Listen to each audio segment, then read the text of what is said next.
Assalamualaikum warahmatullahi wabarakatuh guys. Jadi kita akan mempresentasikan tugas kita yang berjudul Analisis Penyebaran Hoaks di Media Sosial. Kami dari UIN Raden Intan Lampung, Prodi Pemikiran Politik Islam.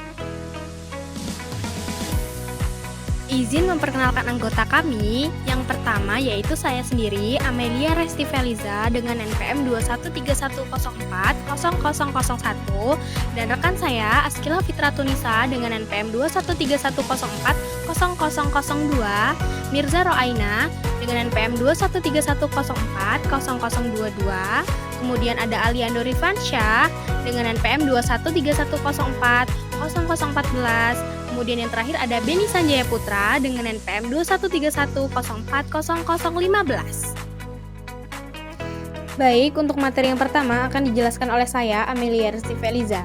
Bagaimana sih hoaks dapat mempengaruhi opini publik dalam konteks politik? Yaitu yang pertama, manipulasi emosi. Hoaks seringkali dirancang untuk membangkitkan emosi negatif seperti kemarahan atau ketakutan. Ketika masyarakat terpapar pada informasi yang menyesatkan, mereka cenderung merespon dengan emosi yang kuat, yang dapat mempengaruhi pandangan mereka terhadap calon atau kebijakan tertentu. Kemudian yang kedua itu ada polarisasi masyarakat. Penyebaran hoaks dapat menciptakan perpecahan di antara kelompok-kelompok dalam masyarakat. Informasi palsu dapat memperkuat pandangan ekstrim dan mengurangi dialog antara pihak yang berbeda. Hal ini berpotensi menciptakan konflik sosial. Yang ketiga, yaitu menurunkan kepercayaan terhadap institusi. Ketika masyarakat terpapar pada hoaks, kepercayaan terhadap media, pemerintahan, dan institusi lainnya dapat menurun. Hal ini dapat menciptakan ketidakstabilan politik dan sosial. Yang terakhir itu ada pengaruh terhadap keputusan pemilih. Hoaks yang beredar menjelang pemilu dapat mempengaruhi keputusan pemilihan secara signifikan. Informasi palsu mengenai calon atau kebijakan tertentu dapat mengubah pilihan pemilih di bilik suara. Baik, selanjutnya akan diteruskan oleh saya, Askila Fitratunisa. Yang kedua adalah contoh kasus penyebaran hoaks pemilu 2024 di Baik, selanjutnya akan diteruskan oleh saya, Askila Fitratunisa. Yang kedua adalah contoh kasus penyebaran. Selanjutnya akan dilanjutkan saya, Mirza Roaina. Yang ketiga yaitu ada literasi media sebagai solusi. Literasi media sebagai solusi penting untuk mengurangi dampak negatif dari hoaks. Berikut adalah beberapa langkah yang dapat diambil. Yang pertama yaitu ada pendidikan literasi media.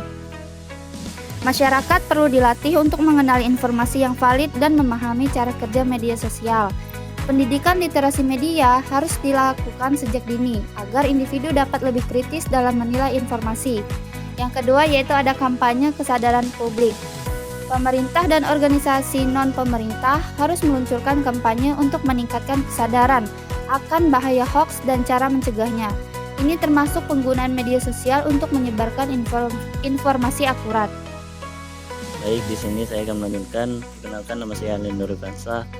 3. Kolaborasi dengan platform media sosial. Platform seperti Facebook dan Twitter perlu bekerja sama dengan lembaga pemerintah dan organisasi independen untuk mengidentifikasi dengan menghapus konten hoaks secara efektif. Yang keempat yaitu pengembangan alat deteksi hoaks. Teknologi seperti algoritma deteksi hoaks harus dikembangkan untuk membantu penggunaan mengenali berita palsu sebelum membagikannya.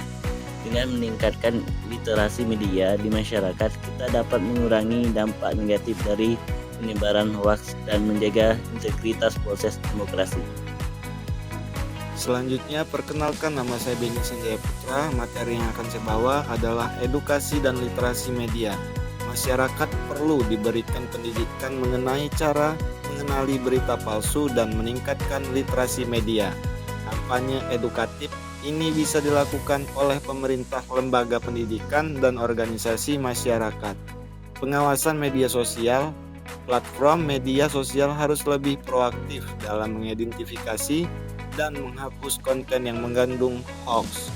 Kerjasama antara pemerintah dan perusahaan media sosial sangat diperlukan untuk menjaga kualitas informasi yang beredar. Sanksi hukum yang tegas Penerapan sanksi hukum bagi penyebar hoax dapat memberi efek jera penegak hukum yang konsisten. Penting untuk memastikan bahwa penyebar hoax mendapatkan konsekuensi yang setimpal.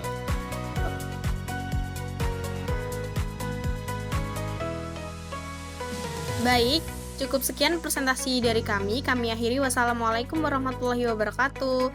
See you next time guys. Bye-bye.